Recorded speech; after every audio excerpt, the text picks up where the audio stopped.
What can I do for you, detective?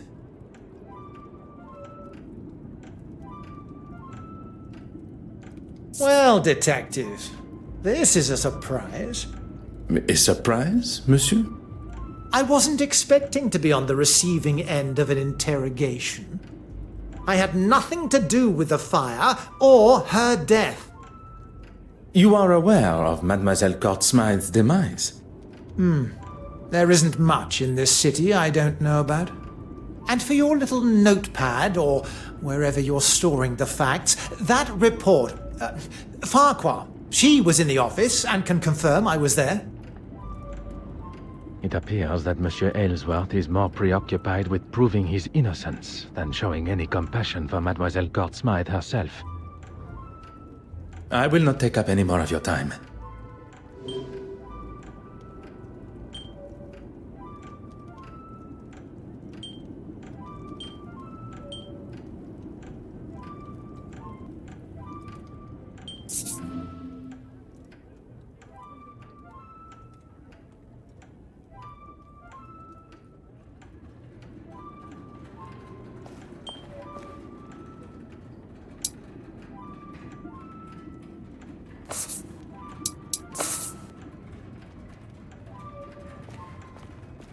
What can I do for you, detective?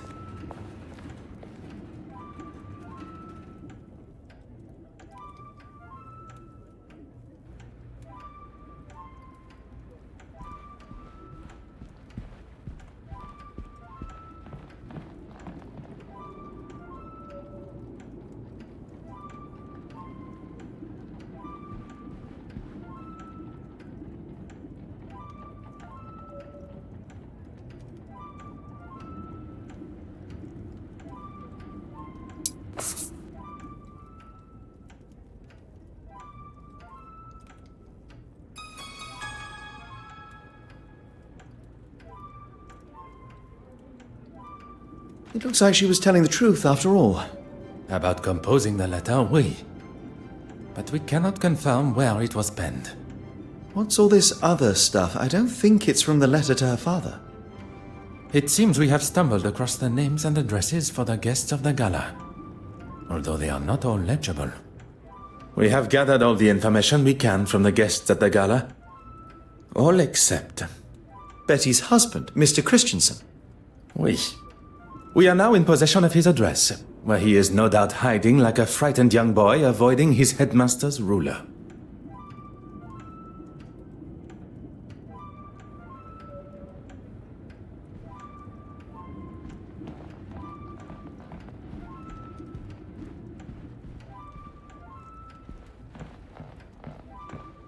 What do you need? Merci, Mr.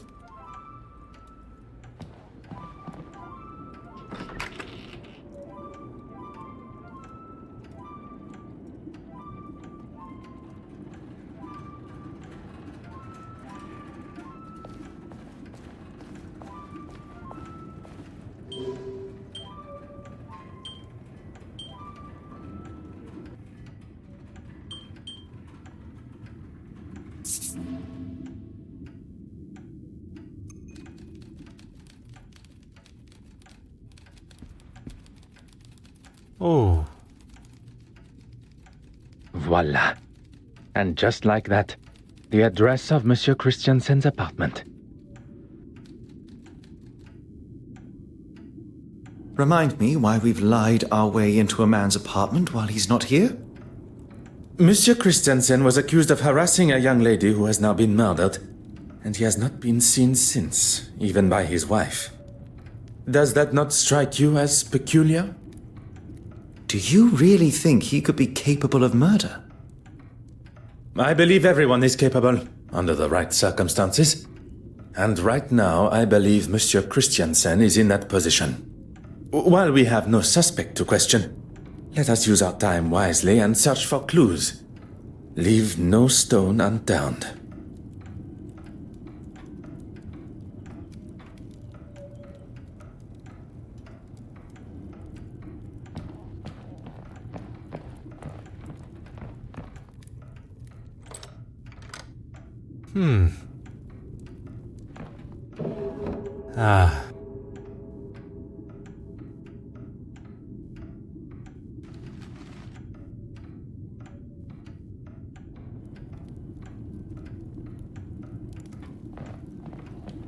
Aha.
Oh.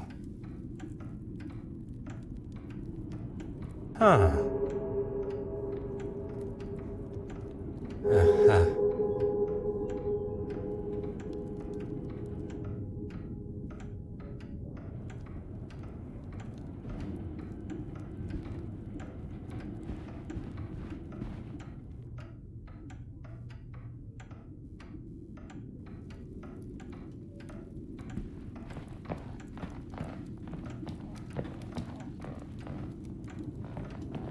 Hmm.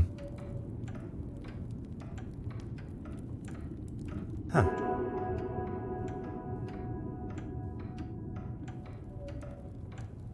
Ah.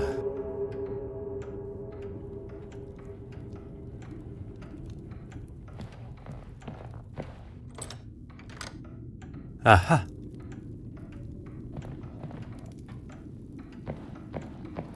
Monsieur Hastings, your assistance is required. Of course. What do you need? What can I...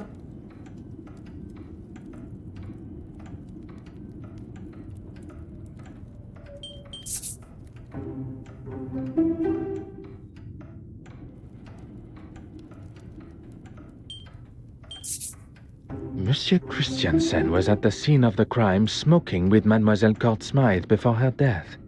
Could he be the holder of the original Penitent Magdalene painting? He may very well have hidden it here.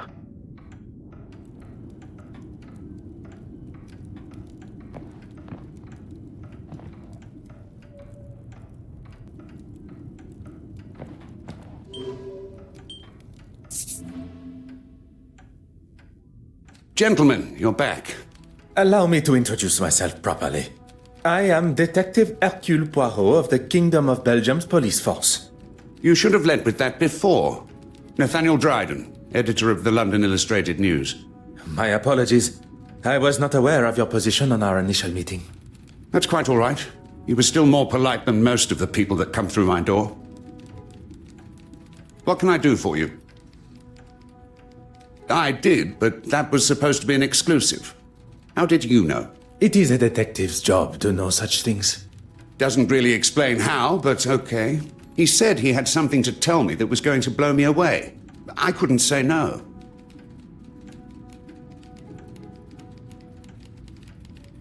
Indeed, she was. Although she was working on her own story, so I left her to it. At no point did she leave the office? She's a very hard worker and won't leave until the story is just how she wants it. Needless to say, she outstayed me. She had photographs to develop too, so was in the dark room. I'm sorry, gentlemen, but I have another appointment, if you don't mind. This place is usually full of all sorts that think they have a story for us, or want to know more about something we've published. I was meaning to mention that to Florence, actually. Mention what, monsieur? A young foreign girl came in asking about a piece that was on show at the museum. Originated in Eastern Europe somewhere, and Florence had written an article on it. Did she say why she was so interested? She said she was researching its journey from its first home with an affluent family. I forget the name. I couldn't tell her much more, besides that it was going to be moved from the museum shortly. No doubt into another exhibition somewhere. Could this inquisitive young woman have been Mademoiselle Babagna? But why so curious about that particular piece of jewelry? Merci. You have been most accommodating.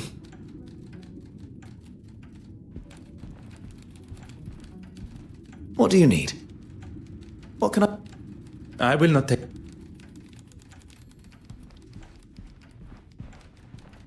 Ah.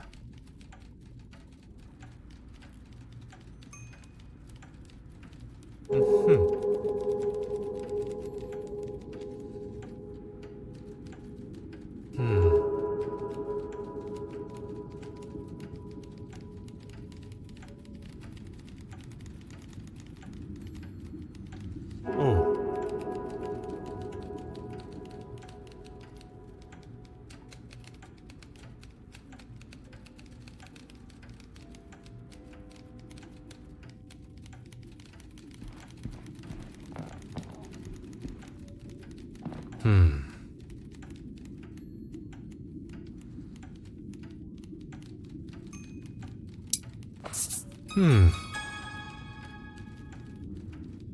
Aha.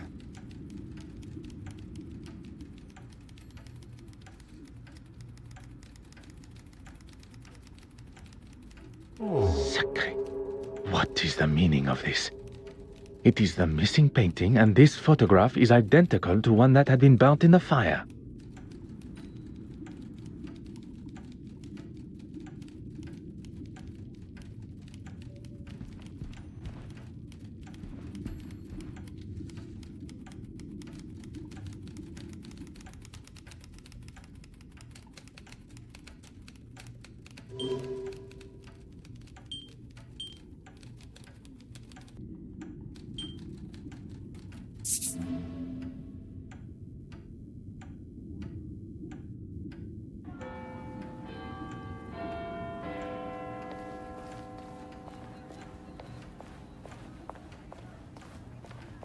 What do you need? What? I will not...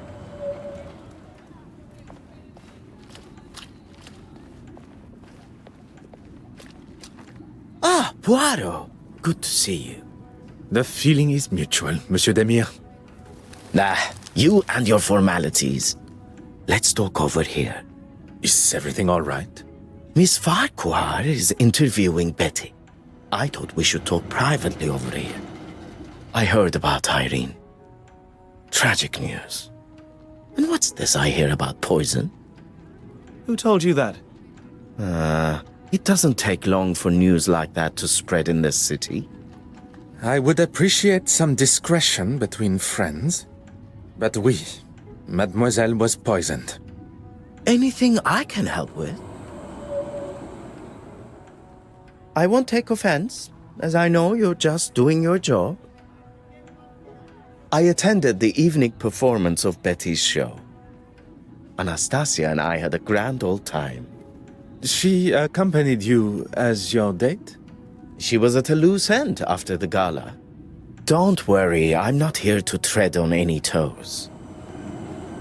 I mean, he can hold a conversation, of sorts. You do not think particularly highly of him. I've never had a problem with him before. Look, I ran into him last night in a bar after the show, and by the looks of him, it wasn't his first drink of the night. He was trying to sell me a lucrative business opportunity, a way we could both make some quick money. Did you take him up on his offer? God, no. When someone offers you something that sounds too good to be true, it usually is. That was some weekend. You should get him to tell you about it sometime. Bragging is a sign of overconfidence. and grandiose behavior. You know, at first I found those kind of replies annoying. But now, charming almost. I shall accept that as both a compliment and a sign of your maturity. If it wasn't for the detective here, I would probably still be wallowing in my own anger and self-pity. You have lived a life many of us have only heard about in stories. A life that we all hope no one will have to live again. I second that. Your family must be proud of the man you have become, as am I. I will not take up any more of your time.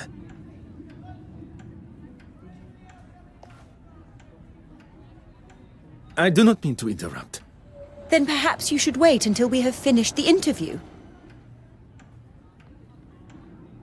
Mademoiselle Farquhar, could I speak with you for a moment? I'm in the middle of an interview. I really must insist. That was incredibly unprofessional, Detective. If we are to discuss professionalism, perhaps we should talk about your work with Mademoiselle Court Smythe. I think you've got me confused with... Enough, mademoiselle. It is time for the truth. You don't think I was involved? Please do not feign ignorance, mademoiselle. Where did mademoiselle receive her inspiration to make her forgeries? I remind you that I stand before you as a detective. It would be wise not to continue this charade any longer. Poirot, maybe we should... Monsieur Hastings, if Mademoiselle Farquhar requires someone to speak in her defense, she can contact a lawyer. That won't be necessary. She asked me to photograph certain pieces of art, that's all. I didn't know what she was doing with them. I swear. I have no idea. I thought she was just trying to help my career. And I needed it. Your career does not appear to need the help of a criminal. She had such confidence.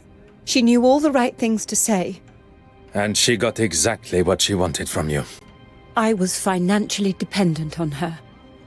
She paid for the lifestyle that I had found myself in. That she pushed me into. Couldn't you have just said no to her? And risk her exposing me for what I had done. She was the one holding all the cards. I had no way of proving it was all her plan. I had no other choice but to do what she said. Merci, mademoiselle. That is all for now.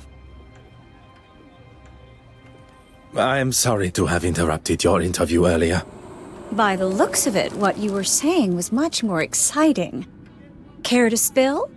Perhaps we should stick to my questions to you. You have been most helpful.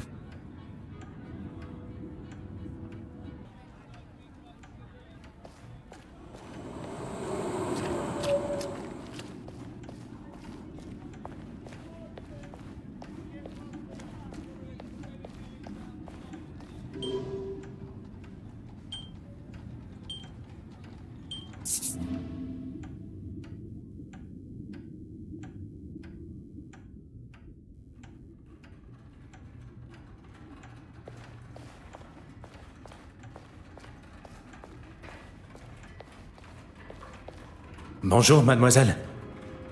Is everything all right? Do not worry. It will not be long before the murderer is brought to justice. It's not that. I just cannot understand how such historically relevant pieces like this remain in British hands. It doesn't belong here. I'm sorry, mademoiselle. I do not have the answer. I'm sure they are well maintained, if that is any consolation.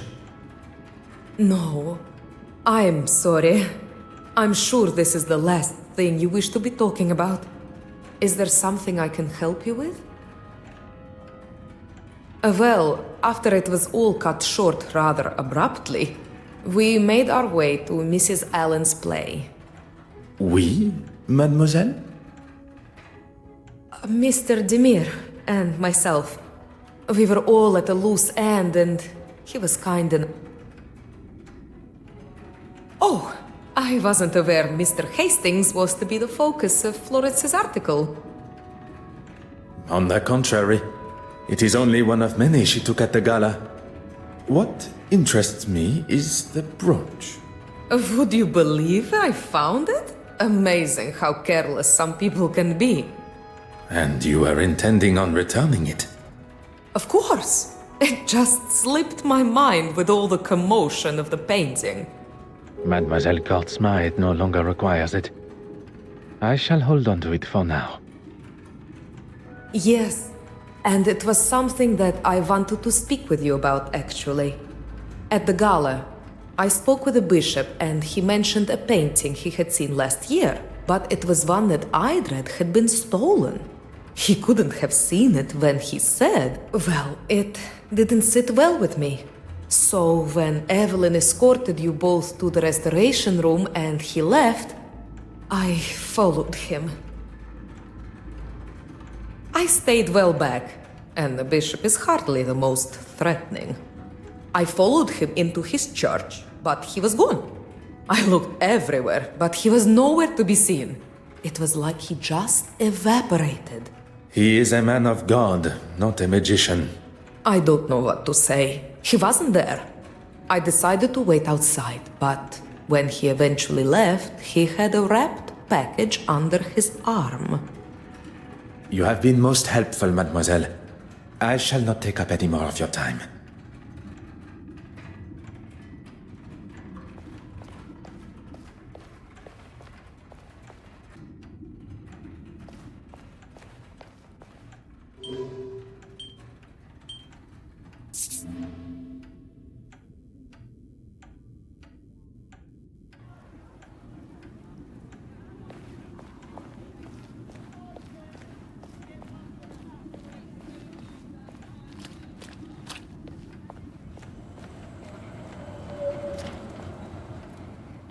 You're just full of... You have been most helpful.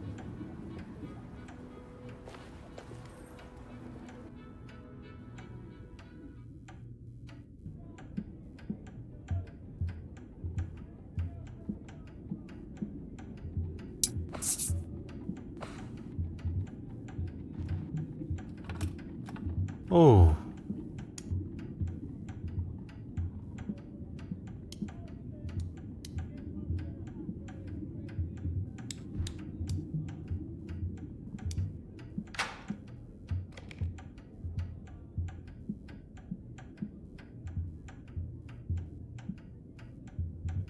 If it is, it's been written by someone that hasn't quite grasped the English language yet. Fire to Irene. It seems too obvious, but that does not mean it is wrong.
Huh.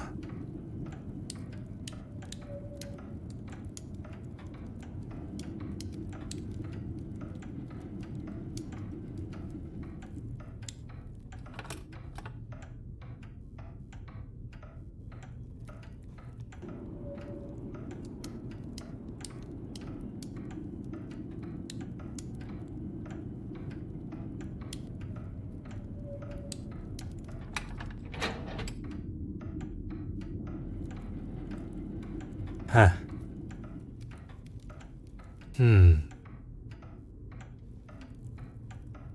Aha.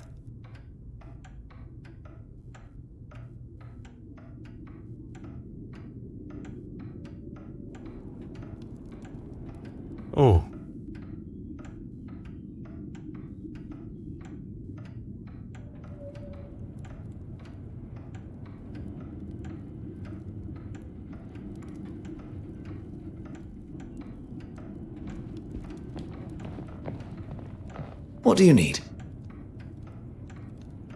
The argument with Irene at the gala, and then with his wife after. Madame Hélène had uncovered their relationship. But even with this revelation, what still remains a mystery is Monsieur Christiansen's involvement with the theft.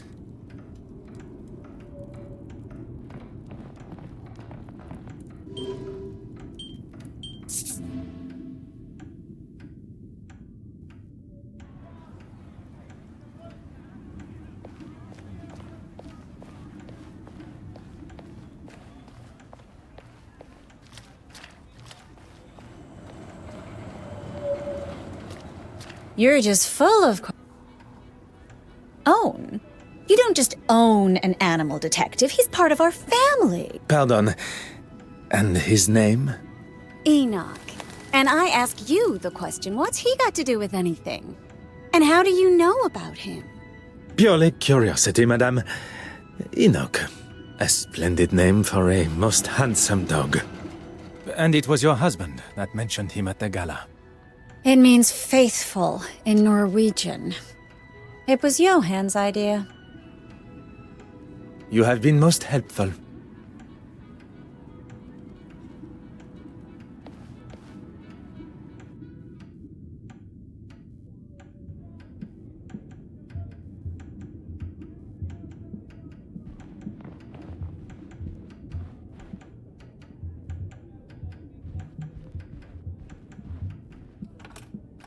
Ah.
Aha.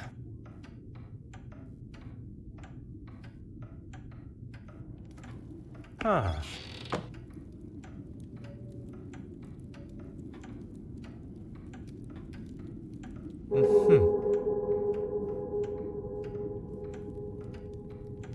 The pigment of this paint is brighter than it should be.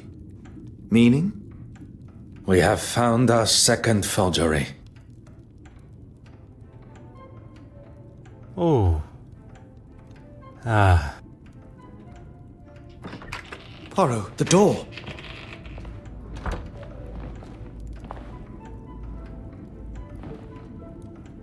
What are you doing in? Monsieur Christiansen, welcome home. This doesn't look good, does it? We have much to discuss. So Mr. Christiansen had an opportunity and a motive, but he continues to deny killing her. And still 2 forgeries remain. I knew it. Pardon, monsieur? I knew that's why she stayed so friendly with her. Irene always said she was besotted. That she could get her to do whatever she wanted. Perhaps you should elaborate on the identity of her? The curator. Evelyn, what's her name? She could spot a forgery at 20 yards. What better person to show you the ropes so you can If the board of trustees at the museum got wind of this, Miss Warbeck's career would be finished. And in her own words, if anyone was to jeopardize her career, she wouldn't be held responsible for her actions. It seems Monsieur Christiansen may not be the only person tied to Mademoiselle Court Smythe who has a secret to hide.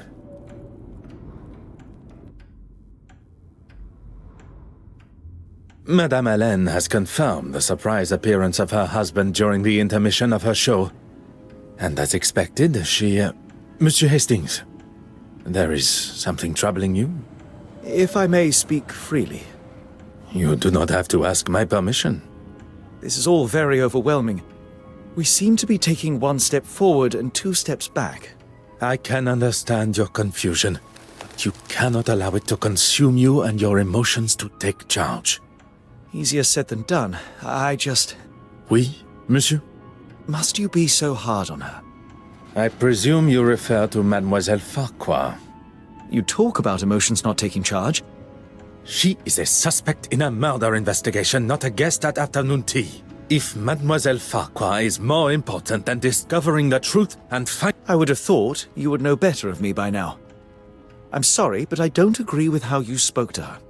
When it is your investigation, you will have the authority to conduct your questioning how you see fit. Until then, I will continue in a manner that has and continues to bring criminals to justice. And I'll just keep my opinions to myself.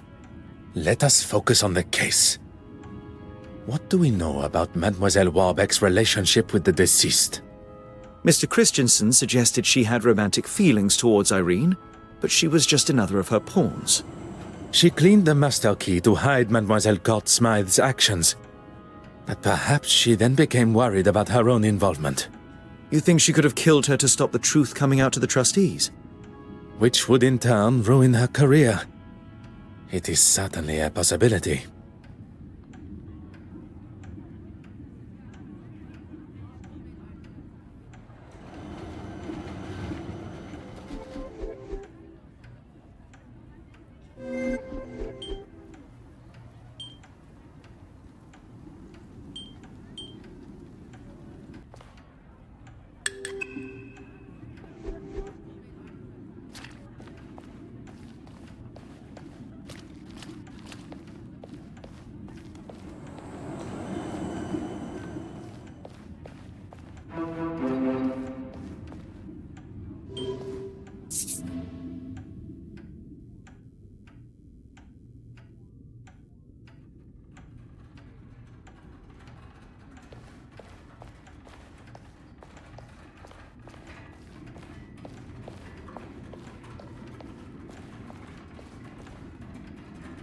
Mademoiselle Warbeck, if you have a moment. I'm actually rather busy. Is there any chance you could come back later? I would have thought recovering your painting and identifying a murderer would be at the top of your priority list. I'm sorry. It's just been so hectic here. I can spare 5 minutes. Honorable? That's a good one. I get the sense you two spend your time butting faces. Butting heads. Oui, butting heads. It would be easier to say what we do agree on. I don't know what he has against me. I didn't like one of his suggestions for an exhibition, and since then he's made it pretty clear he wants me gone. Usually after an exhibition, the artist's work would be returned to them. But on this occasion, that is not an option. I still have every intention of going ahead with the exhibit that includes her work, even if the trustees are against it. I'm still the curator of this museum. I'm hanging her work now, and that's that. I recall Mademoiselle Court-Smythe referred to the exhibit as hers. The level of arrogance and hypocrisy is now even more evident. You have been most helpful.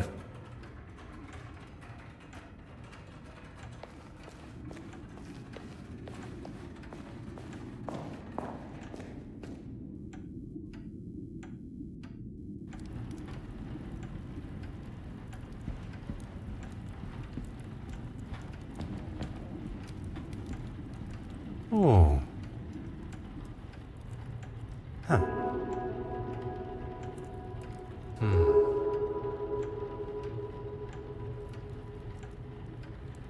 Ah.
Your Grace.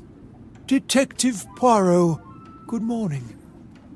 Can I assume there is still a murderer loose on the streets? London is a very large city. I would fathom a guess that there is more than one, as I have not had the chance to arrest him yet. Your confidence astounds me. Look, you had better make it quick. I'm meeting the young Russian girl here. She had some questions about the museum building at the gala. Questions I'm sure only I can answer. God teaches us to forgive and love thy neighbor. Sometimes that can be more challenging than expected. Has she offended you personally? Using the museum for her sordid meetings with those uncouth men? I'd say so. She doesn't strike me as someone that would be caught up in that sort of thing. And what sort of thing am I referring to? Well, Exactly. If you don't know, it would be wise to remain quiet until you're spoken to. I walked in on them in the restoration room a couple of weeks ago. I had come straight from my regular Sunday service, as I had some business to tend to. I opened the door and saw them all sitting there, scheming and planning. You are not aware of what they were meeting about? Do you need to wash your ears out? I just told you what they were up to. And I could see she had the financial books out. Why would she need them? I'm not even privy to those. And when she saw me, they stopped talking immediately. Surely that is a sign of their guilt? Merci, Your Grace.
Go right ahead, detective.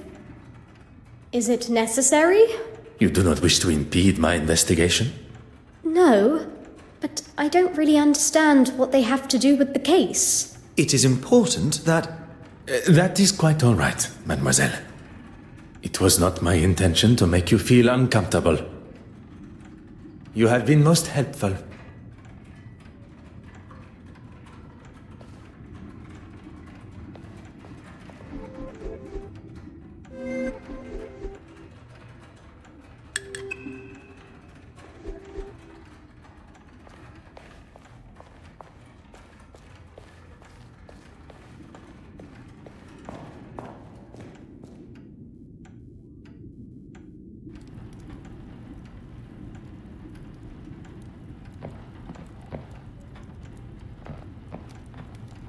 Oh.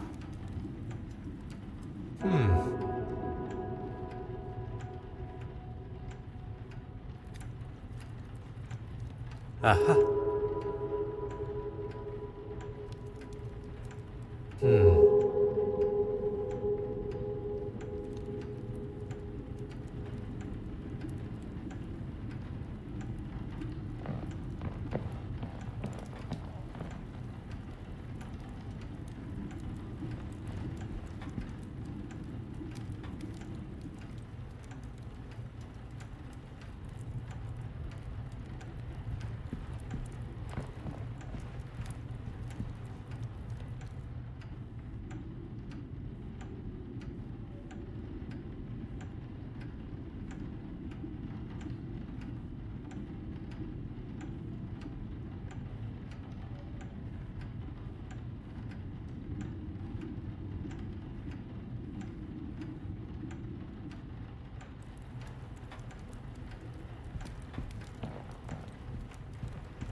Huh.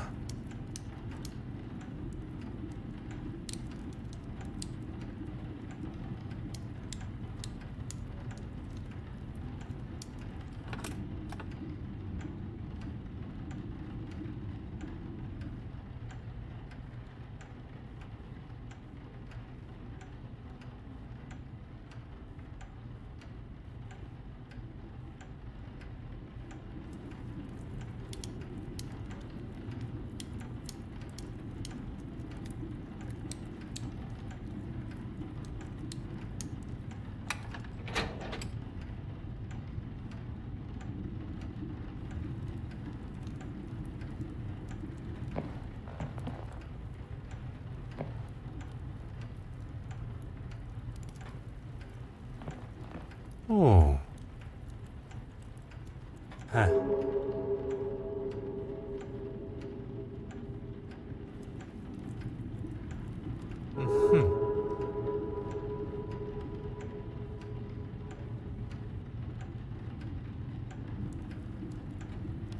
Ah.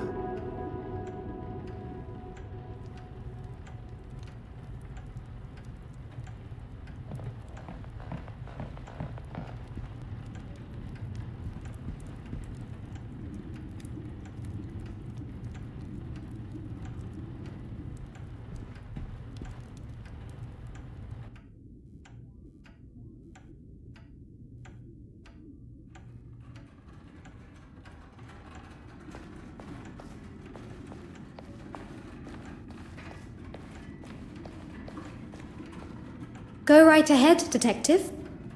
You have been most helpful.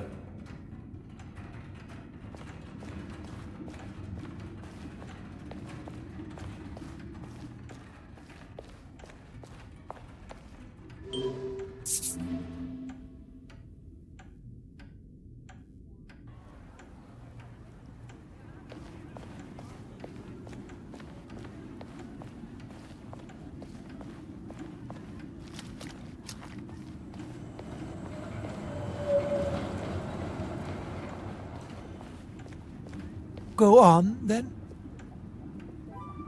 You make it sound as though it is I that has a problem with her. Forgive me, have I misinterpreted? If you cannot even understand what I have to say, how will you ever understand what Jesus and his Father in heaven require of you? That is perhaps a matter best discussed at a later time. What I wish to know now is about you and Mademoiselle Warbeck. There is no need to lose one's temper, Detective. The Lord tells us... Your Grace, please. A lesson for another time. Let's just say that I certainly wouldn't have given that common thief an exhibition. Especially now.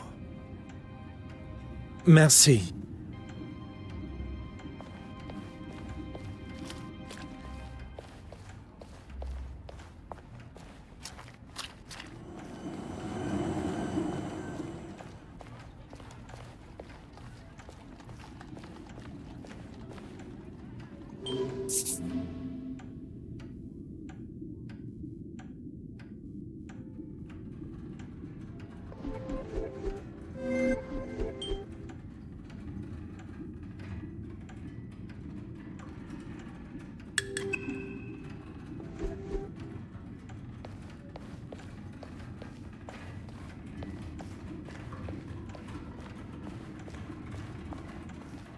Go right ahead, Detective.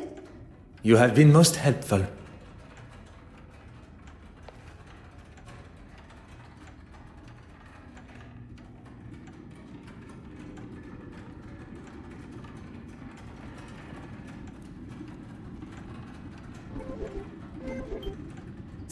Another success. The pieces of the puzzle are finally come.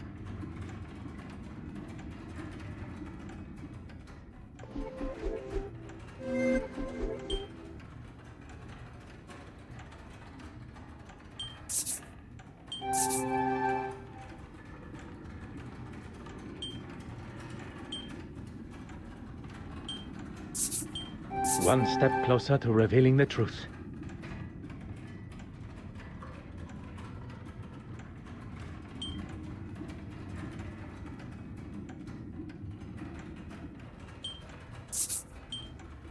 I should not be surprised by my own skills of deduction.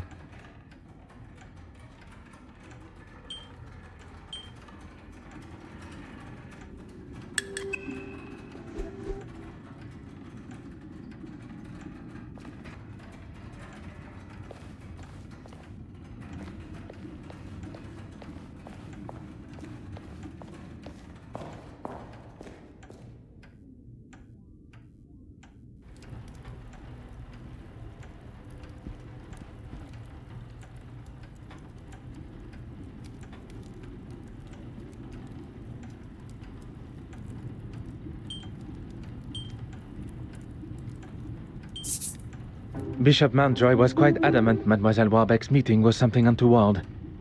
Although I believe anything she does, he will likely look upon negatively. To have a young woman undermine him in front of the other trustees would have been the ultimate insult. He allows his personal feelings to accentuate his cynical side, instead of allowing facts and evidence to show the truth, as one should. Mademoiselle Warbeck was doing nothing detrimental to the museum.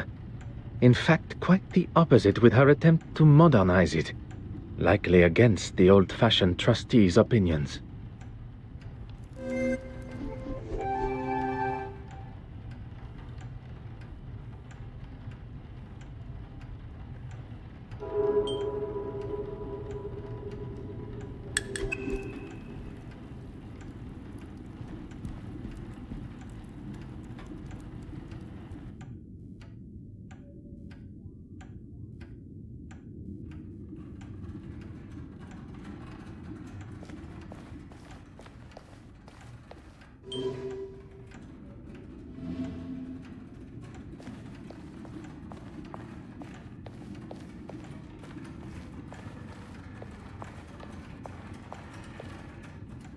Go right ahead, Detective. I wonder who you've been talking to. What did he tell you? That I've been up to no good? Not in so many words. I was meeting with artists for a new exhibition. He has no idea what he is talking about when it comes to art. Or really anything for that fact. He can't see the future. The new wave that will change the art world forever. As well as the uncouth gentleman you met, he also mentioned the financial books. Uncouth? Anyone not wearing full priest robes is uncouth to him. I wouldn't show Horace the finances because it has nothing to do with him. And he's simply looking for any excuse to have me fired. Nothing more. Well, considering he didn't want her work anywhere near the museum, I wouldn't have said they had one at all. Then the next thing I heard was that he had commissioned her to do some pieces for his church. I didn't know anything about it until Irene told me. Do you know what he had commissioned her to paint? No idea, I'm afraid. She was sworn to secrecy. You have been most helpful.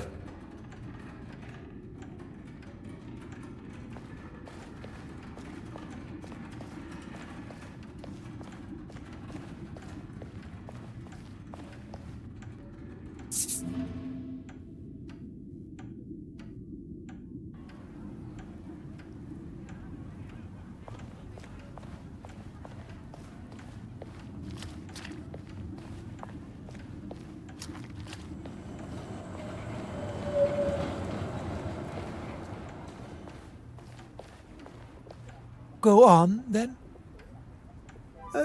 You'll have to be more specific than that, Detective. The paintings produced by Mademoiselle Court-Smythe's brush. Oh, yes. Well, I thought it was necessary if she was to feature in the museum. You couldn't just use her other pieces as reference? I suppose I could have, but I don't actually see why it is any concern of yours. It is not as though I kept it anyway. I wasn't happy with it clogging up my bin, let alone my museum. Merci, Your Grace.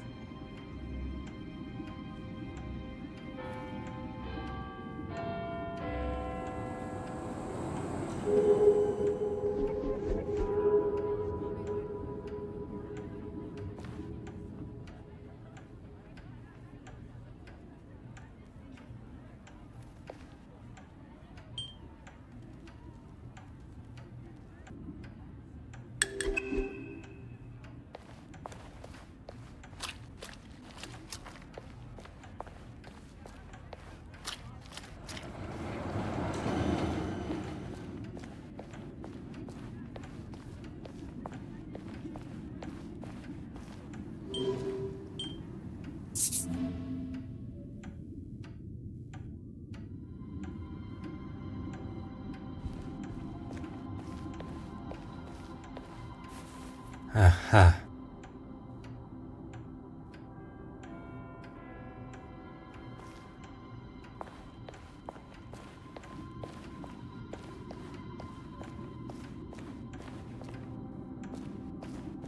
Oh. Huh. Oh.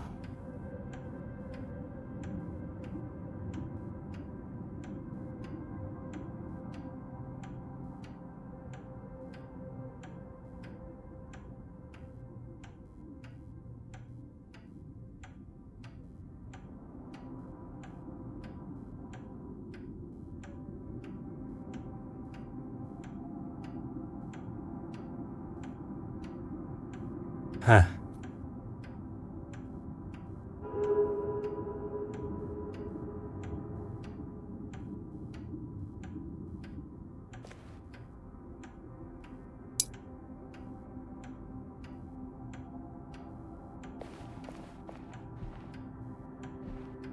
Aha.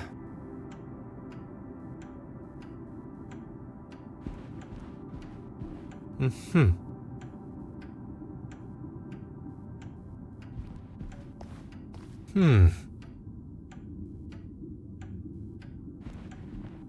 Huh.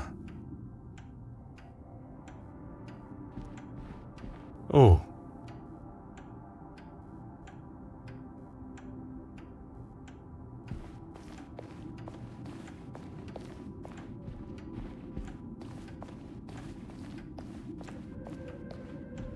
Ah.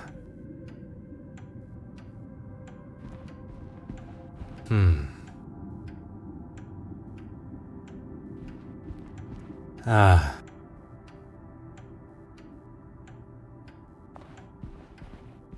Aha. Oh.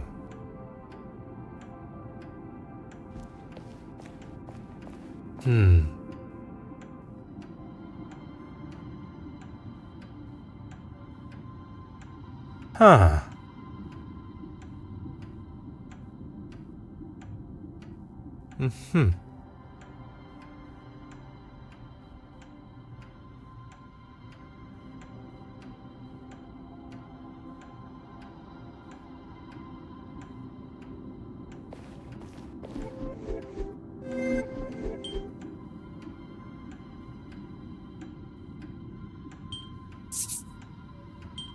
What a revelation!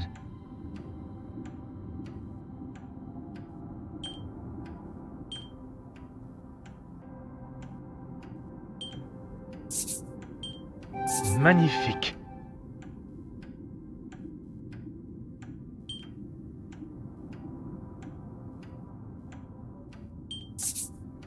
Some would say a lucky guess. I would say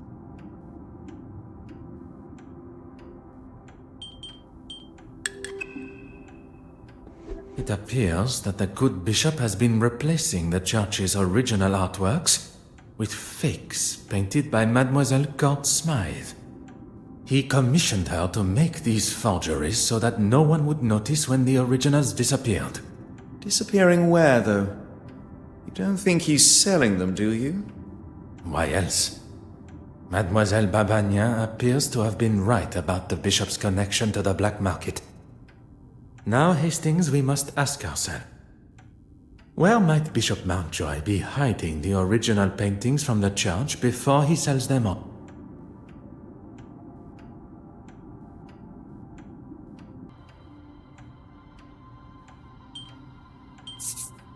We must gain access to the space behind the confessional.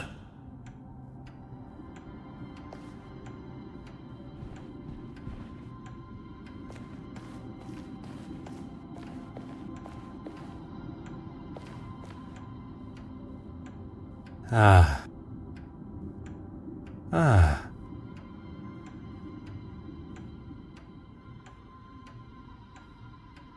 Oh. Huh.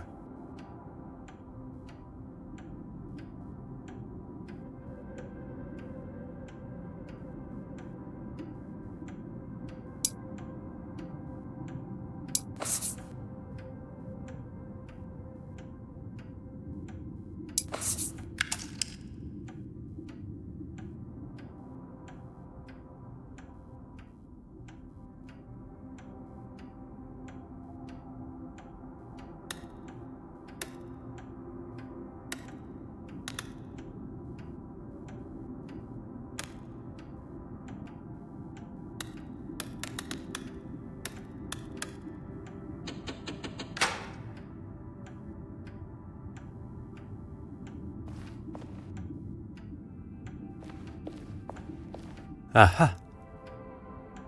Huh. Aha.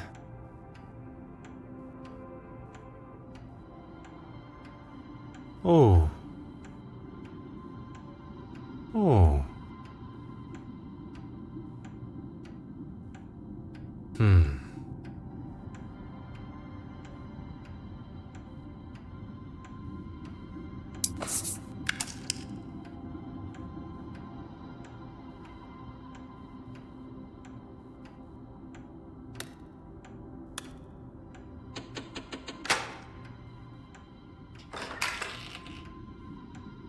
Why don't you have a look first? Do not tell me you are afraid of the dark. Not the dark, just pitch black, eerie passages in old churches. Poirot, where are we? If I am not mistaken, this is part of the secret tunnels that were built hundreds of years ago to sneak those that did not agree with the powers of the country out. And why exactly are we in here? The why must never be obvious. That is the whole point. Right.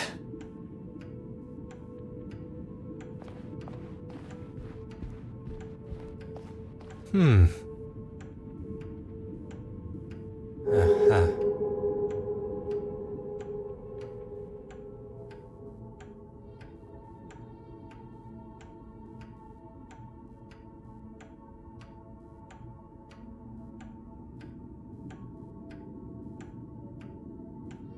Huh. We have our third forgery. There is evidence of a much more modern painting on the back of the canvas. Thank goodness. Don't know how I would explain finding the original in such a state. Bishop Mountjoy must have discovered the painting that he received from Mademoiselle Court-Smythe was one of her forgeries. And lashed out. Now it makes sense. He's been using this room to store his own private art collection. I can picture him sitting here smug as anything, surrounded by stolen paintings. What I find most unfortunate is that not only does he deprive the world of beauty and joy from seeing these works, but he also keeps them in such dark and dank conditions, the old fool. He's even having to light his candle clock to keep from drifting off down here. Such a waste, don't you think, Poirot? One's opinions are now worth listening to. I was only voicing my thoughts. You have thoughts beside those of Mademoiselle Farquhar? Really, Poirot? You still think so little of me? When one exclaims such regard for a suspect in a murder investigation, it is hard not to think any other way and comment so.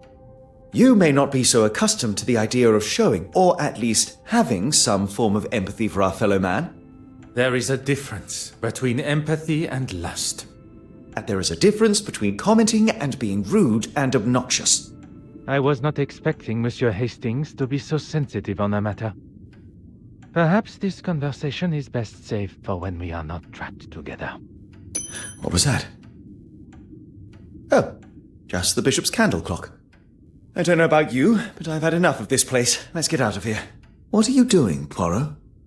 S'il vous plaît, un moment. The bishop's candle clock has forced me to question everything of the murder scene that I previously thought I knew. We must return to Mademoiselle Court-Smythe's apartment. Perhaps that is a job best left for you, by yourself.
Oh.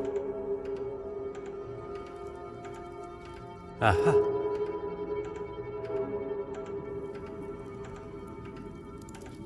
Oh. Huh. Oh.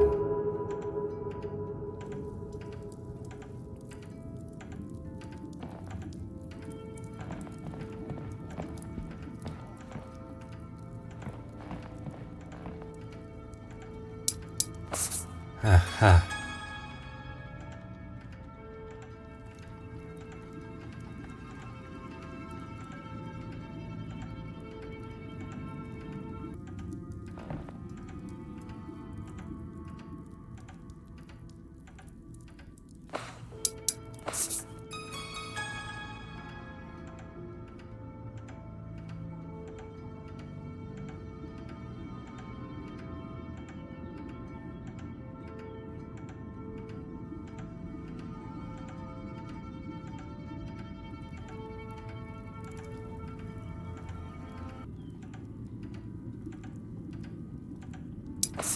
Et maintenant? Oh. I believe myself to be the greatest detective in the most prestigious police force in the world. But I have been duped and swindled, falling directly into the trap laid by the killer. And now I stand here alone, contemplating what is to come next. Monsieur Hastings was quick to make his excuses to retire to his abode and not return to the scene of the crime by my side. I hope there is not something further that troubles him. One does not need added strains at a time when steps must be retraced and a new timeline considered. Sacré. I have spent my time staring into the sun when deceit and deception has taken place in the shadows. A murderer remains free, but the truth of the fire eludes Detective Hercule Poirot no more, and soon neither will their identity.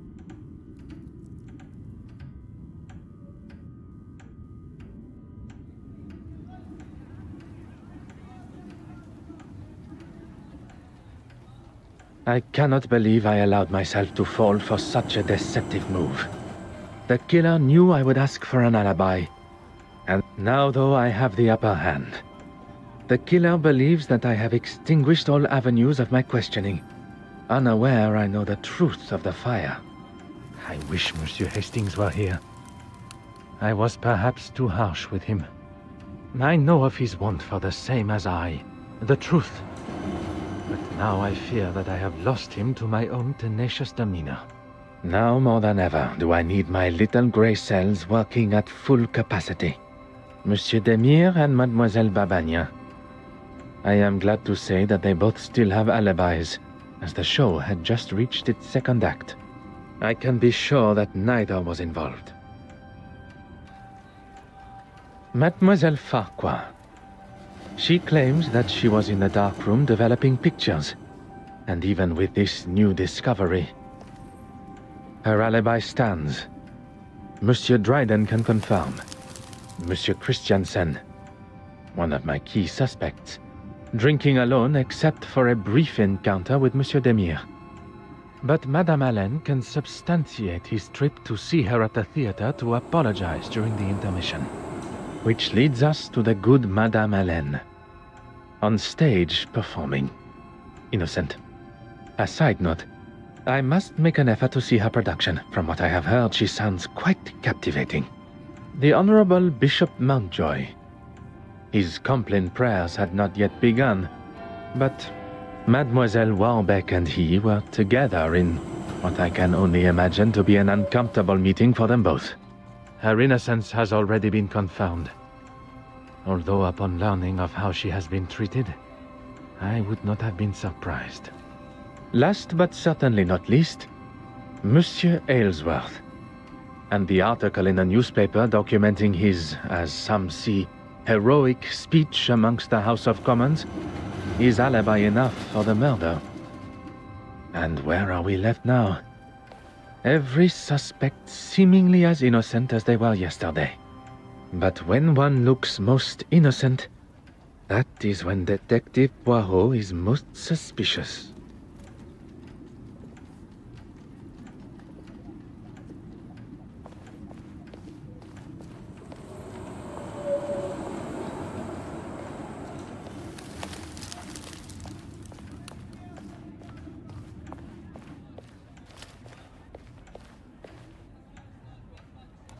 Finally, a face I can trust. Everything all right, Poirot? I'm afraid things could not be further from all right. Don't tell me the famous Detective Poirot is stumped. Stumped? No. Perplexed? Oui. Perhaps you can be my perfect distraction.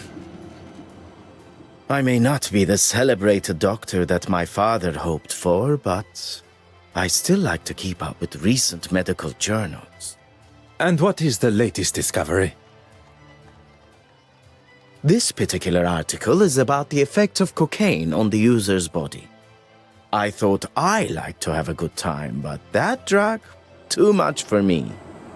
What makes you say that? I wouldn't want my heart beating at the speed of a locomotive. Here, read for yourself. I haven't actually. I gave him my office telephone number and said he could call any time, but not... You sound surprised.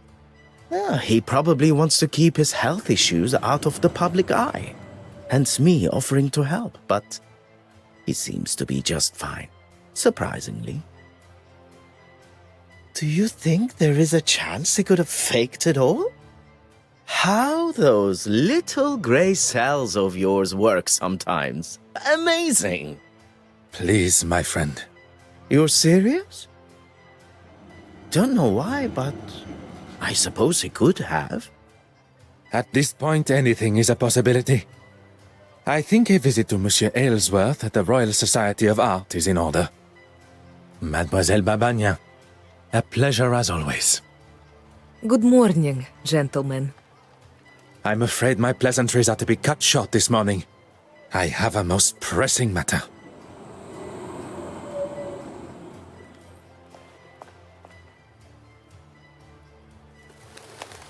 Good morning, mademoiselle. My apologies for my earlier departure. That's quite all right.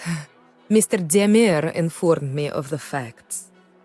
The case has taken a direction I had not foreseen, and it now leaves me.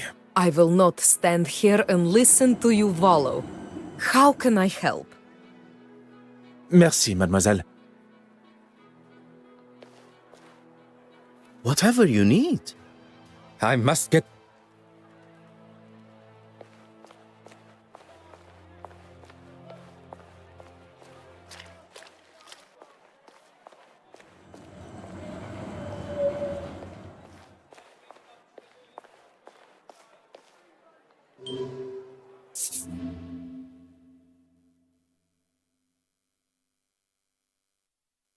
Just a moment. I'm coming. What a great commotion coming from behind the door. What on earth is Monsieur Aylesworth up to? Ah, detective. What can I do for you? Could you spare a moment of your time? If you are feeling up to it? Why wouldn't I? You are recovering from a potentially fatal heart attack. I would not want to aggravate or upset you in any way. Are we really going over this again? It would help me clear up some discrepancies. Very well. As I've said before, I was in the House of Commons addressing the bench, as you know. And then I was speaking with the reporter. The editor, Nathaniel Dryden. If you say so, at the news office. Monsieur Aylesworth is sticking to his story. I did not expect that it would be easy to unsettle a politician of his experience. And why would I? Oh, to thank him for his help at the museum. Yes, of course. I've been meaning to send him a thank you gift. One would think that thanking the man that saved your life would be further up your priorities. I'm a very busy man, as I'm sure you understand. And I don't know whether I'd go as far as saying he saved my life. On the contrary. Had Monsieur Demir not been there with his extensive medical training, and a man of your age, perhaps you would not be here talking with me today. If Monsieur Aylesworth is not prepared to tell the truth, perhaps I can use his own pompous nature and guilt against him. The nurse said herself that I had the heart of a young athlete. It'll take more than that to slow me down. Well, I would not take that as a sign to start a sporting career. Merci, monsieur. I find myself in a most problematic position. My associate, Monsieur Hastings, is nowhere to be found when I need him the most. There must be someone else that I can call upon. Someone to fill the shoes of Monsieur Hastings. For the time being, at least. The obvious choice would be Monsieur Demir. But I wonder if he is suited to the task that is required.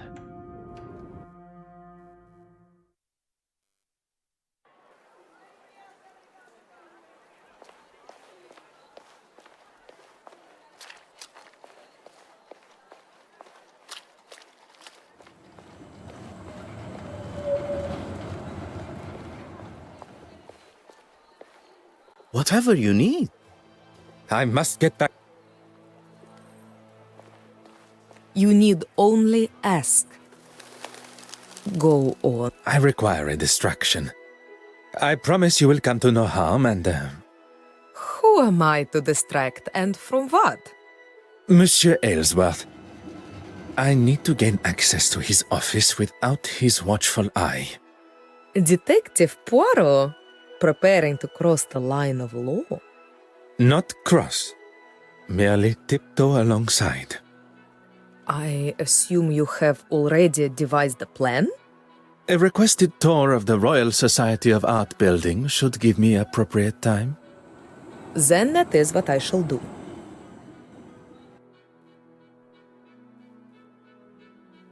The door has been left ajar, exactly as required.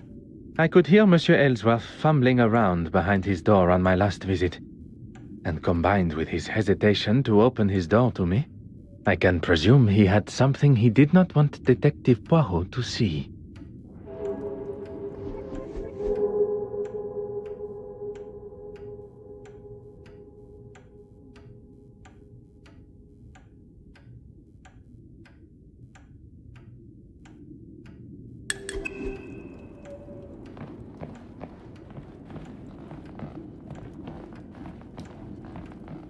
Huh.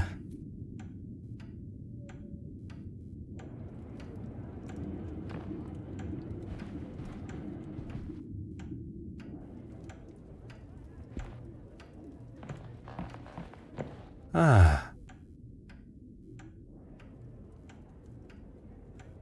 Huh.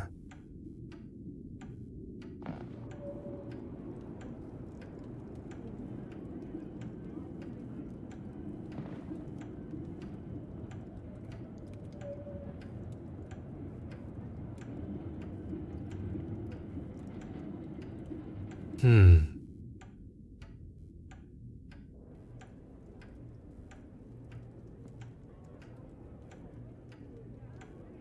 Hmm.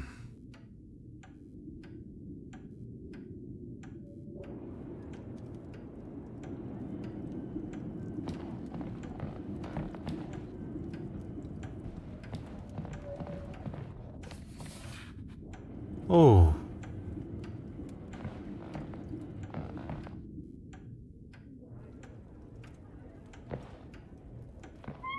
Oh.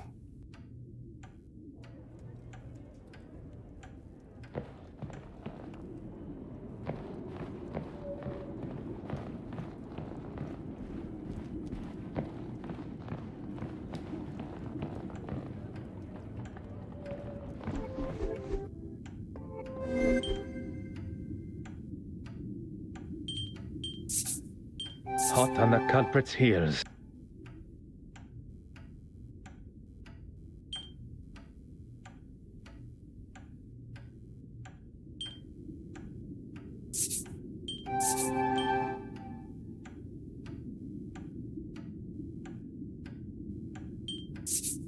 Something just...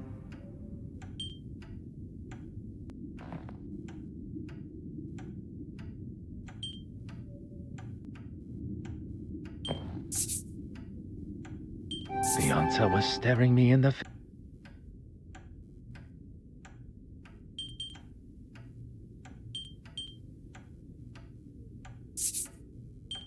What a revelation!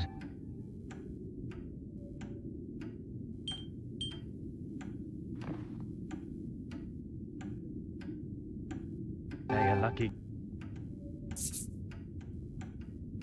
I should not be surprised by...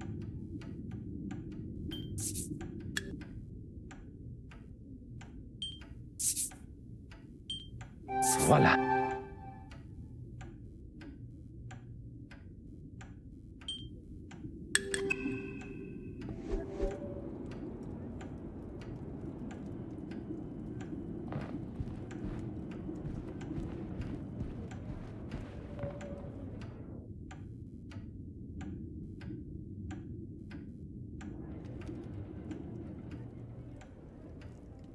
Put your hands up and step away from there.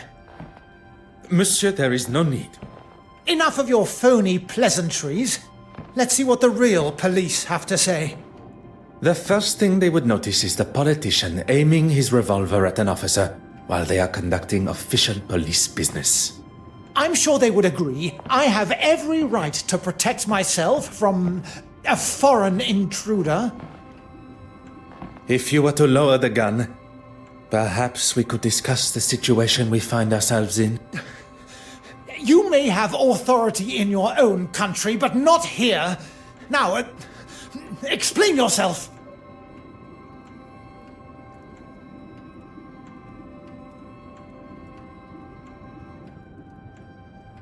You don't know what you're talking about.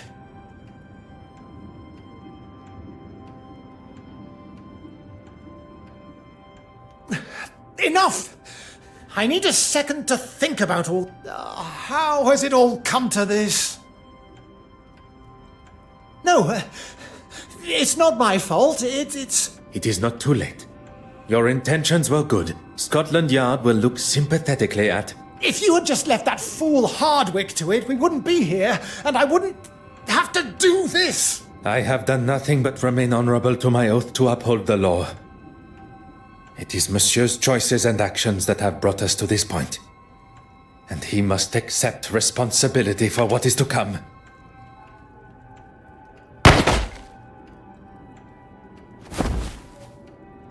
Poirot, are you all right?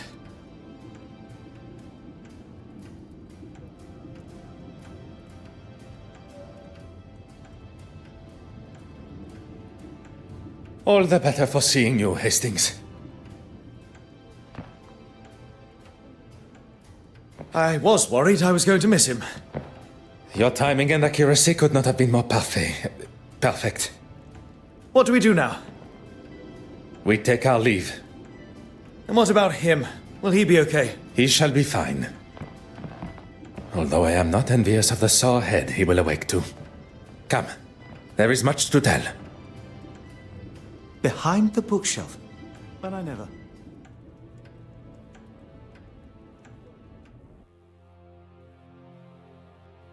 Monsieur Dryden, how are you? Detective... Poirot.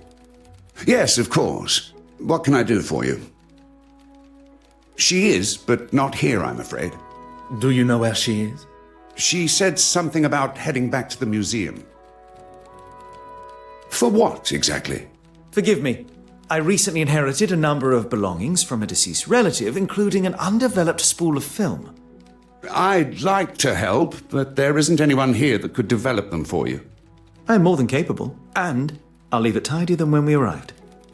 In that case, knock yourselves out. I've got a meeting to run to anyway. I shouldn't be longer than half an hour or so. Pardon?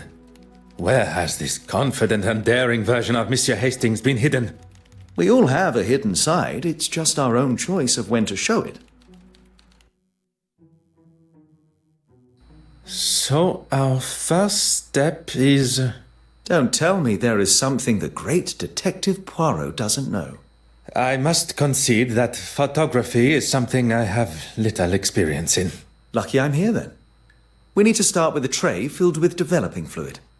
Next, pour the fixer fluid into another tray and then add the photographic paper. I have a newfound respect for those that make such activities look so simple. Let's just wait until we see the results. It shouldn't take long.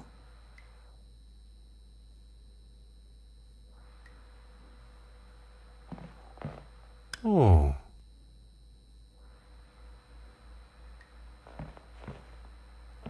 Huh.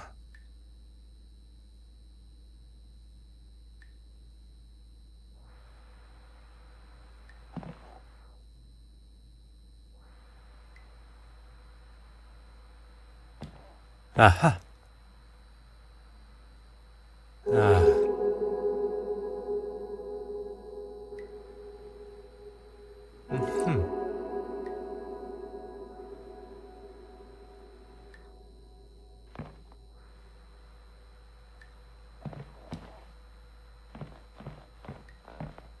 Aha.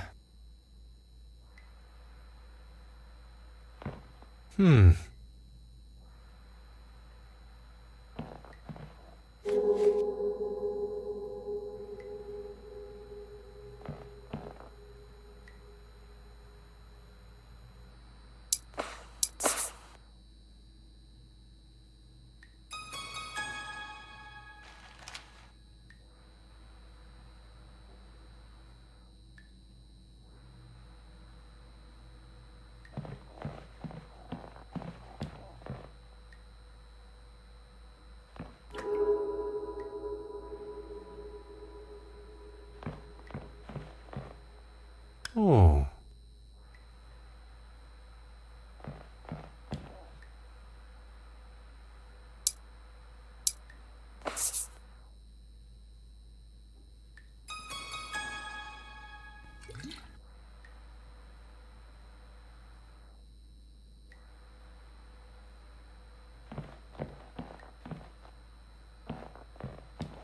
Have you found it yet? You want the photographic fixer? And how would one know it from another? It smells like ammonia. Handy, I suppose, when you can't see much in here.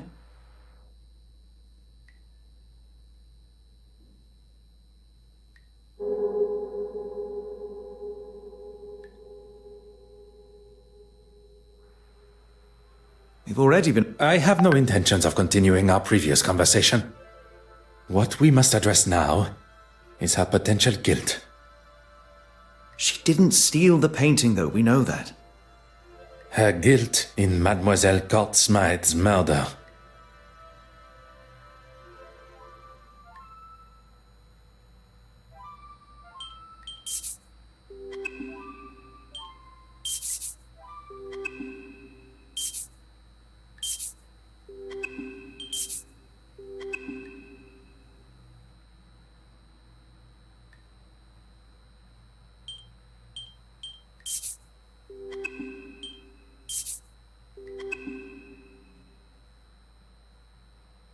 Merci.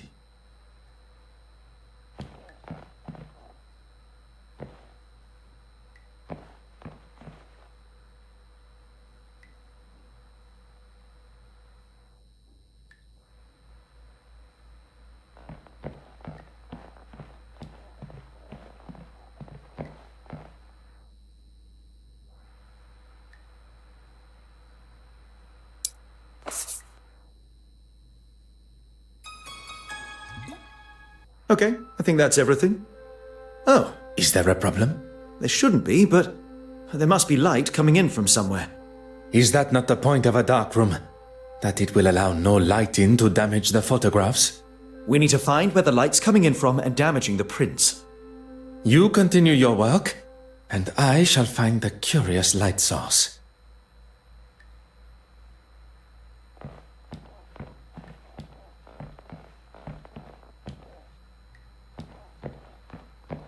Huh.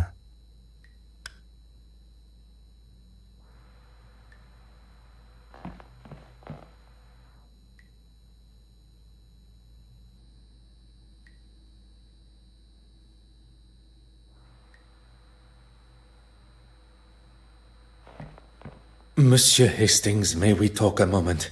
I'm in the middle of developing these. Can it wait? I'm...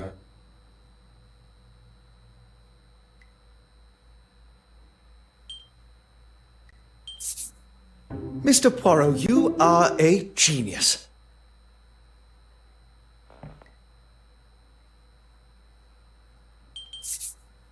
Mr. Poirot, you are a...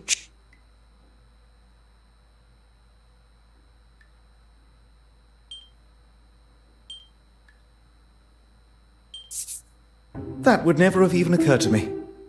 I've got...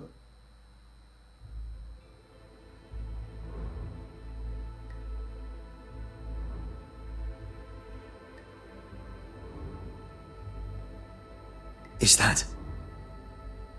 It appears... And what has she got in her hand? That can't be the same cigarette case. The cigarette case that was taken from Mademoiselle Farquhar's luggage on our voyage here. It appears Mademoiselle Farquhar had a much closer relationship with Mademoiselle Court Smythe. I would say they... Cousins. Oui, monsieur. Hastings, I must thank you. For what? Allowing myself to be enticed by Miss Farquhar's feminine nature. For saving me from whatever Monsieur Aylesworth and his revolver had planned. If it wasn't for me licking my wounds, you wouldn't have been there alone in the first place. And if you were, and not at the Court Smythe estate, we would never have made such revelations. You are one of the most honest and authentic fellows I have met. You cannot allow a misguided moment of red-blooded male instinct to taint that. You have never let yourself fall to the wicked ways of the fairer sex. No, And that is a day I cannot even fathom.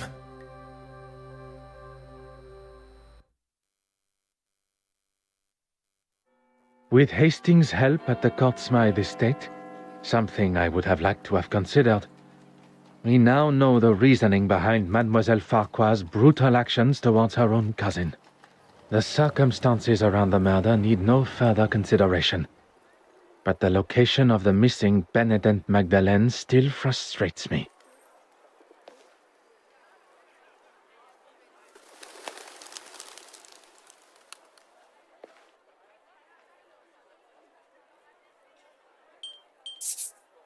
A moment of peace before one's little grey cells must ponder how Mademoiselle Court Smythe made it from the museum with the painting in tow. Ah yes, Hastings had something for me. An invitation to Mademoiselle Court Smythe's exhibit. Even after the truths of her crimes and personal betrayal, Mademoiselle Warbeck still feels it within her for a final send-off. Perhaps Mademoiselle did not leave with the painting at all.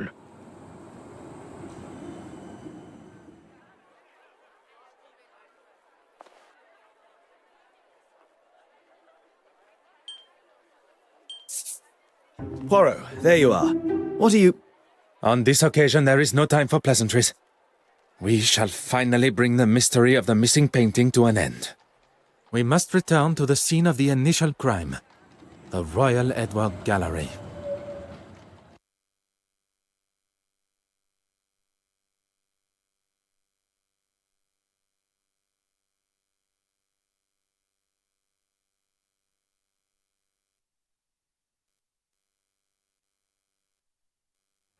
Is everyone present? Please ask them to convene in the exhibition room. Is there something you're not telling me? All will be revealed.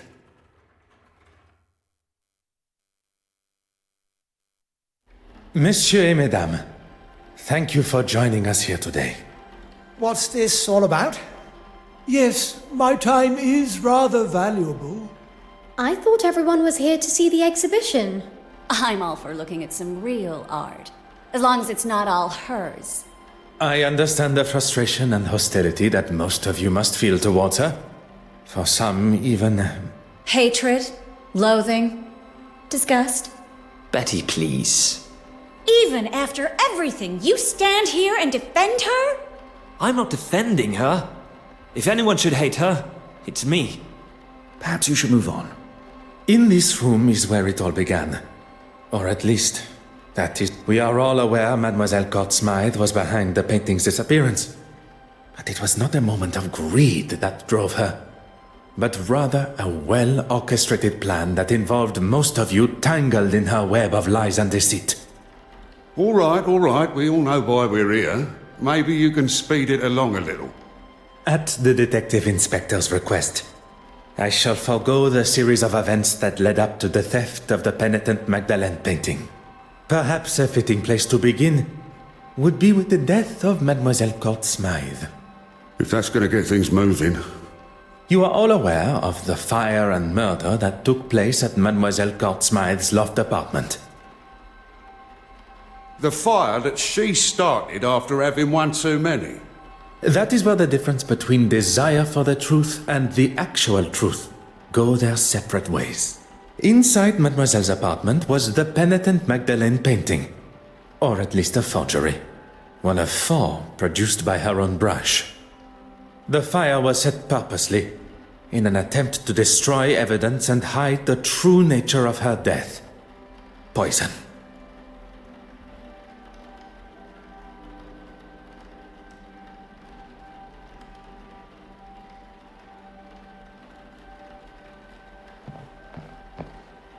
You know where the painting is, and who killed Irene.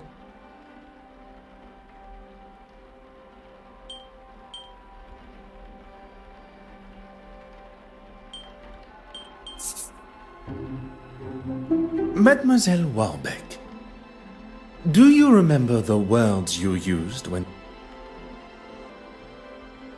No, I mean... Yes. You're taking it out of context. On the contrary, Mademoiselle Court Smythe threatened your career by involving you in the theft. The exact context you described. I wouldn't kill her, though. I couldn't. You cleaned the key to the restoration room, did you not? You continued to deny your involvement with the deceased. A relationship that was nothing more than misplaced love. You think I don't know that now? I knew it had been her that took the key from my pocket. But when I confronted her... Behind bars, that's where she belongs. Give it a rest, old man. She can't speak to me like that. Before you continue riding your high horse, Your Grace, perhaps one should consider one's own action. My actions? How dare you? You're making a mockery of me, the Church, and God Himself. It is you that makes a mockery, and I am sure God will forgive me for saying so.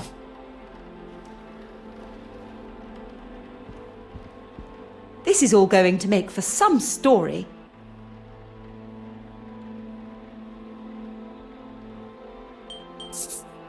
Deals were hatched, forgeries were created, and promises were broken. Mademoiselle Court-Smythe used a mask of deception and authenticity to betray you all. She allowed for you all to see and know only what was necessary to complete your part. Except... As much as I'm enjoying this show, any chance we can get to who killed her? You shall have to wait only a moment longer. As there was only one accomplice left, and perhaps the most important.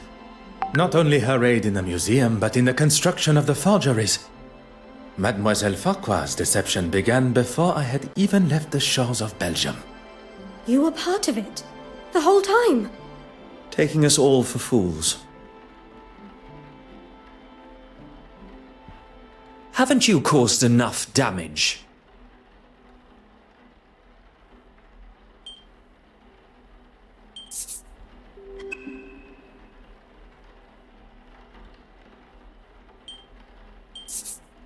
Madame Hélène, the famous actress and performer, your story is one I learned with a heavy heart.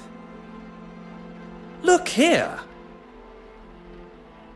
When you overheard the conversation between your husband and Mademoiselle Court-Smythe at the gala, your suspicions were confirmed.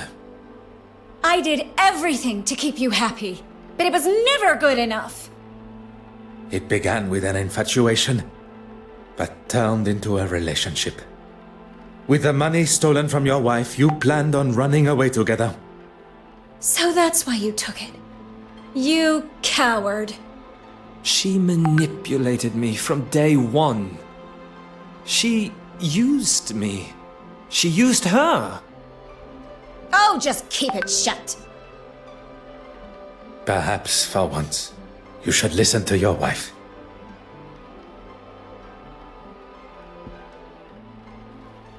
I wonder how many other hidden skeletons are going to appear.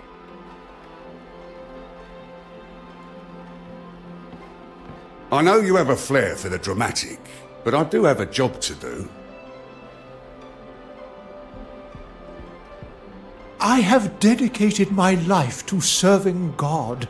I have no need to be involved in any of this.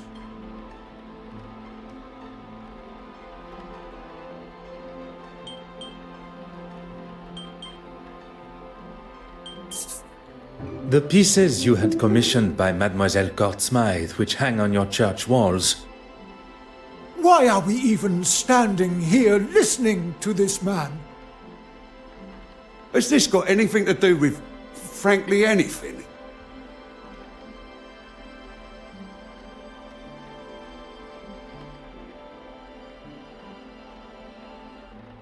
Poirot, the penitent Magdalene.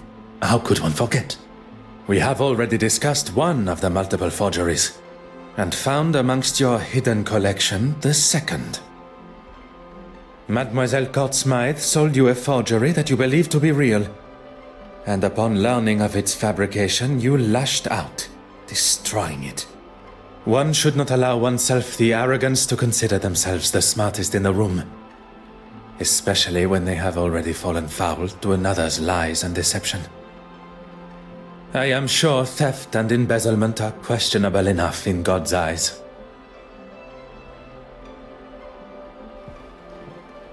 I know things got out of hand, but it was you that broke into my office in the first place.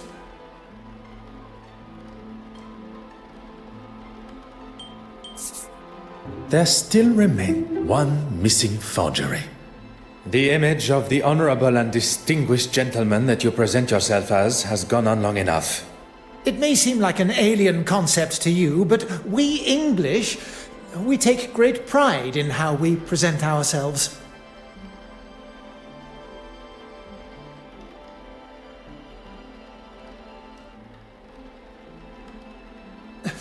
How long are we going to entertain this man's twist? Poirot, can we move this along? While searching the main hall for clues, a snuff box was found, full of cocaine. And after speaking with my good friend, Monsieur Demire, about the effects of cocaine on the human body, Recent studies have discovered that the use of cocaine and other such stimulants can put a tremendous strain on the human body, including an increased heart rate. Oh, preposterous! I would never do that. your heart attack became the perfect distraction, while Mademoiselle Court Smythe was able to slip into the exhibition room and remove the painting from the wall. Faking a heart attack is pretty low, even for a politician. Monsieur Hastings. Once the painting had been confirmed as stolen. And Monsieur Aylesworth had bothered the detective inspector enough to show he had nothing to do with its disappearance. He would get to keep the original and claim the insurance money. He was going to have his cake and eat it too. I'm not going to stand here. You'll stay right where you are. A stolen painting, timed perfectly with his crossing of the aisle in the House of Commons. All designed to raise his profile, just in time to announce his desire to be a prime ministerial candidate. I wasn't doing it for me. The poor and the needy. I wanted to give them a voice. I have never heard a more self-righteous claim for breaking the law in all my life. How am I meant to help those that really need it unless I'm in a position that can really bring about change?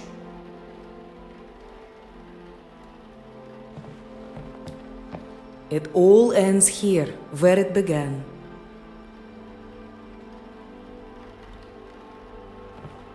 Poirot, the penitent Magdalene.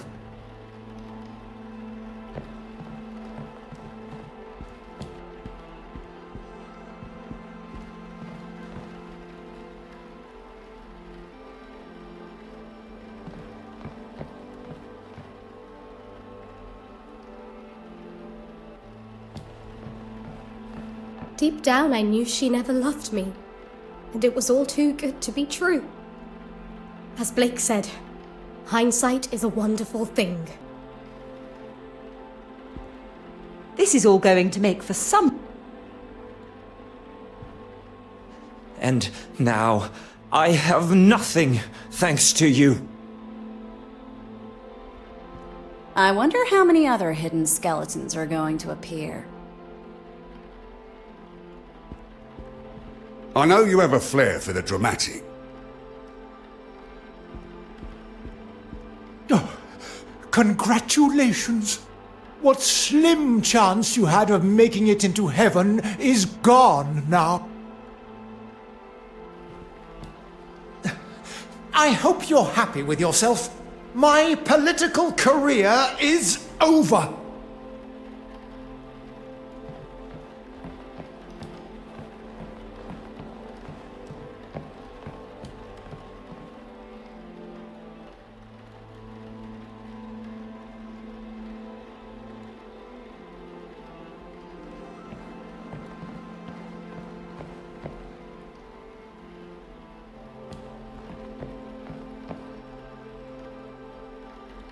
Mademoiselle Court Smythe manipulated everyone.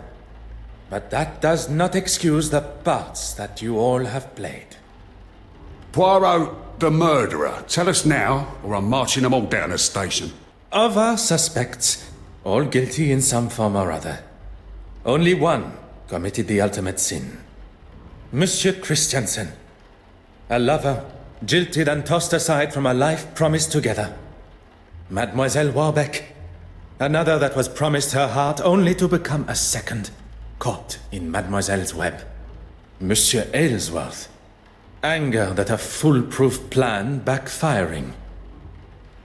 Bishop Mountjoy, a third, sold the idea of an original painting, livid at the thought he had been tricked.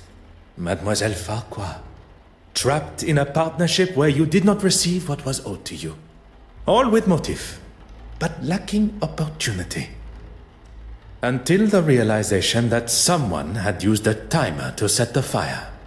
Isn't that right, Mademoiselle Farquhar? Our true relation to the deceased. Cousins, standing to inherit her entire family estate. You don't understand. It wasn't like that. You decided to poison her with potassium cyanide, a chemical often found in photography development, via the cork of a bottle of champagne. Wearing an almost identical hat to the deceased, you were able to disguise yourself as her and be seen by the neighbor, leaving her body lifeless in her own apartment. You tried to cover your involvement in both the forgeries and the murder by destroying any evidence. Incredibly clever. Your nefarious plan setting the fire almost tricked even I. Did you really just praise her for starting a fire? On the contrary, it was the deception behind the fire. A timer was used, allowing for Mademoiselle Farquhar to be seen in her office as she slipped in and out of the darkroom window. I didn't want to kill her, but she gave me no choice. She gave you no choice. You planned and executed a brutal murder. She was your cousin. A cousin that has controlled me for years.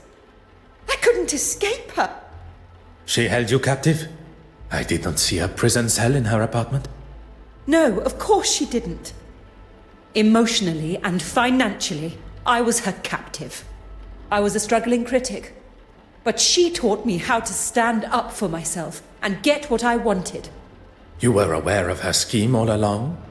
Not at first. I didn't know she was selling them on the black market. But even when you did find out, you didn't stop.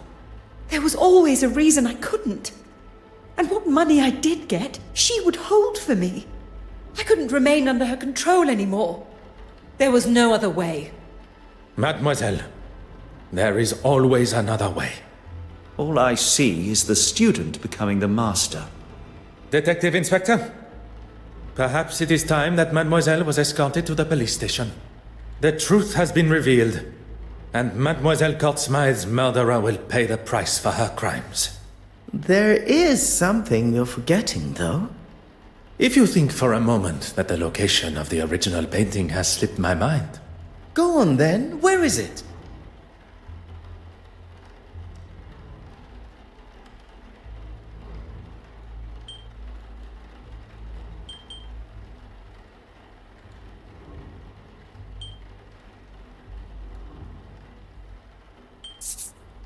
In this very museum. If the original painting was to find its way into her portfolio, it would be returned to her after her exhibition has concluded. Meaning, it would be delivered to her on a plate. Exactement. She prepared one of her picture frames and made sure it would be in the restoration room. What on earth is he doing? You've got to be kidding me. It would take too long to remove the nails from the frame and hide it, surely. The nails were sewn down, creating the illusion of being used correctly, when in fact the backboard was easily accessible. Hidden perfectly behind what Mademoiselle Courtsmythe deemed to be her masterpiece. I never doubted him for a second. Messieurs et Mesdames, the penitent Magdalene.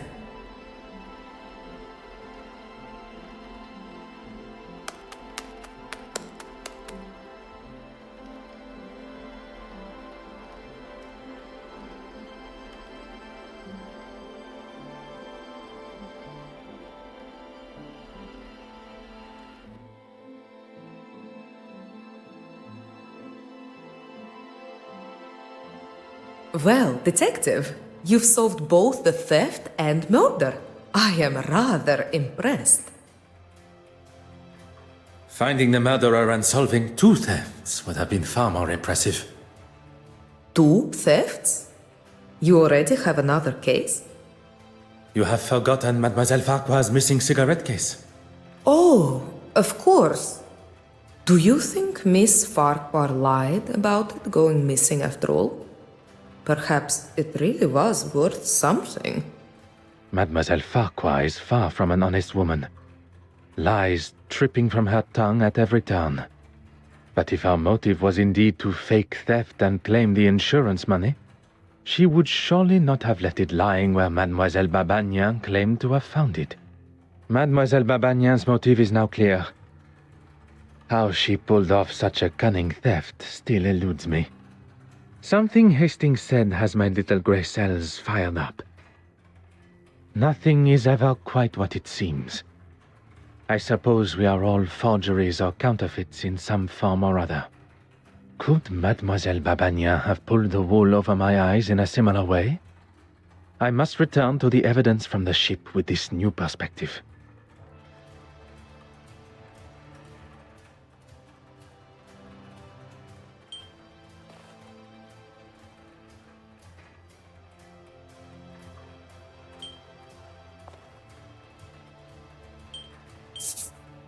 It is you that should be happy, mademoiselle. With no effort at all, you were able to save the day with barely a second thought. You turned a stolen heirloom with a thief and a victim into nothing more than a misplaced item. A case of being in the right place at the right time. I do not believe in coincidence. You were where you were meant to be. Had you not boarded when you did, you would likely have not been invited to the gala at all, or been able to be within touching distance of so many beautiful and historical pieces, including the silver mantle. One thing I have learned during my time here in London is that people portray a version of themselves, one to be seen or be met, and another that remains hidden from the world. What are you trying to say, detective? That there are some that wear a mask of authenticity. That perhaps, under different circumstances, I would have had the pleasure of meeting a different Mademoiselle Babagnan. Will you be leaving London now? There are a few small matters to settle before I leave. Mademoiselle Farquhar is now in the hands of the Scotland Yard, where she will stand trial for her crimes. You really do believe in the law, don't you? If you do not believe in the law, madness and lunacy will ensue. And everyone should be punished for their crimes? I believe that we should be held accountable for our actions. No one man is above the law. Or woman. And you, mademoiselle? Are you to leave London? There's nothing more for me here. I hear Paris is quite beautiful. Perchance our paths should cross again.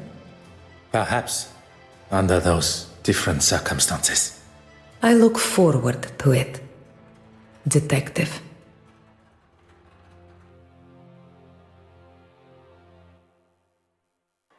Well, that's that then. Oui, monsieur. The cases are closed and Mademoiselle Farquhar will shortly be behind bars. What of the others? Judging by the detective inspector's glare at Monsieur Aylesworth, he will not be escaping the law. And Bishop Mountjoy. Once news spreads of his connection with the black market, I would question his attendance come the Sunday service. I was hoping at least someone would get a happy ending. Monsieur Hastings, you have been by my side throughout this investigation. Without you, the guilty parties, would not be facing the consequences of their actions. I helped where I could, but it was mostly you. I know that. What you may not know, and I would kindly request you keep to yourself, is that I consider myself somewhat... Loner? I would not go as far as that. But it appears you understand my sentiment. Good thing I was around to save you from a gunman. I fear I shall not live that down. I'll maybe hold on to it a little longer. Not many can say they've saved the great Detective Poirot. The great Detective Poirot. As much as I admire your formality, I think we should look for something more familiar, accustomed to our new relationship. Our new relationship? I have seen the benefit of friendship. Connecting with someone that can be trusted and loyal. Someone that shares an authenticity not only in themselves, but in their beliefs. And that's me. Detective Poirot and his trusted friend, Arthur Hastings. It does have a certain charm to it.